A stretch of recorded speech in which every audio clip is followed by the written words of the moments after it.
Good day mga boss. Meron tayo rito isang lumang laptop. Brand nito HP. Yan. 2570p EliteBook. Papalitan natin yung screen niya kasi matagal na tong sira eh. Ginagamitan ko na lang to ng isang extra monitor.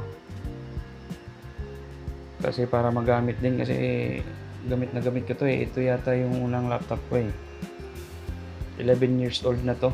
11 to 12. 2015 ko to nabili. 2015. Kuhan lang. Surplus lang to. Ayan. Japan surplus lang. Makita mo lang sa keyboard niya. Sobrang alikabok na din. Kasi ginagamit ko pa to dito sa printing shop. Kaya ngayon, papalitan natin to ng bagong LCD para magamit ng maayos na.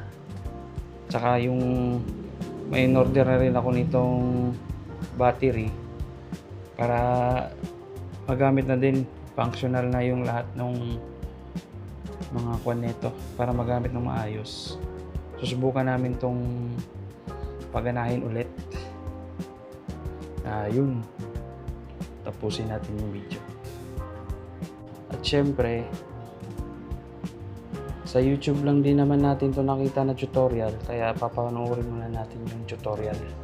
Yan o. So, ayun yung tutorial. Parang walang tunog ah. Yan o. Yan yung gagayahin natin sa video. Siyempre, forward na lang natin kasi parang walang tunog yung one. Copyright na yata to.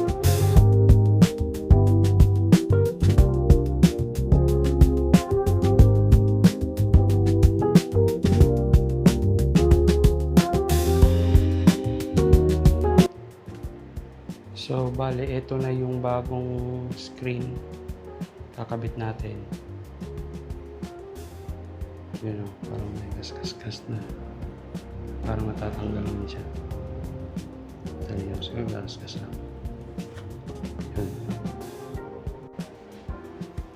Yun, nakabit ko na yung screen niya ng bago. Pero, hindi ko pa nakakabit to.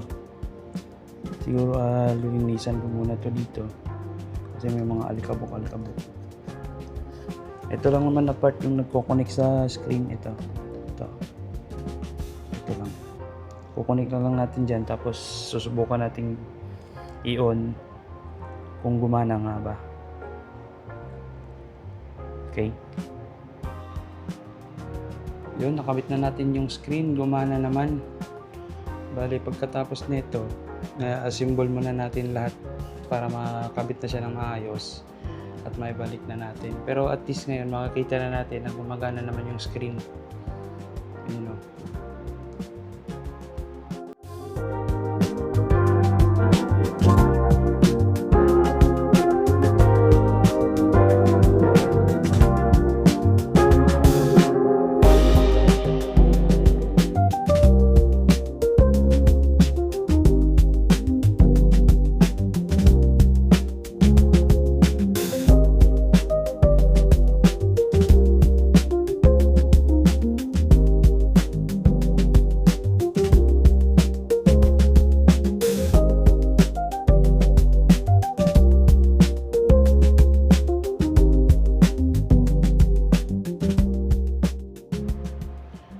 So mga boss, natapos na natin yung screen, na-assemble na natin, tapos naikabit na rin natin yung mga parts, yung binaklas natin dito.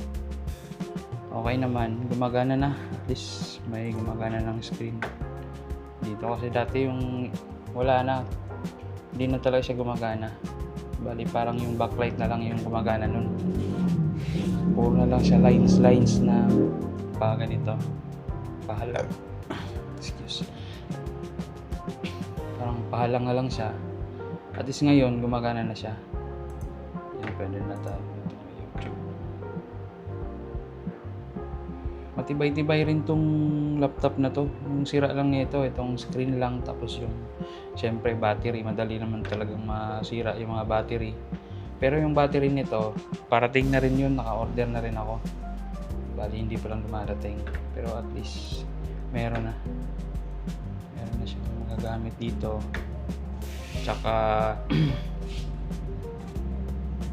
ano pa ba? Ano pa bang pwedeng makuha dito? Tsaka ito pala.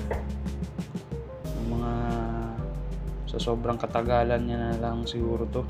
Kaya nagbibiyak-biyak na yung kwan. Yung parang goma yata to dito dati eh. Parang goma. Parang protective dito sa pag tinupi mo dito. Ito. Protective na part lang siya ng screen.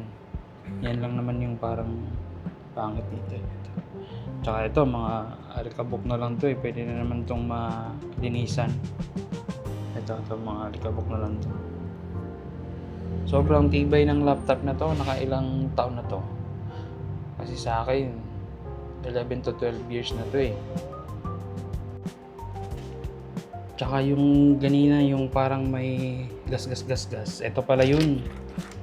One pala siya, parang protective film. Ito. Kala ko kasi may gas na yung screen eh. Ito lang pala yun. Protective film lang pala.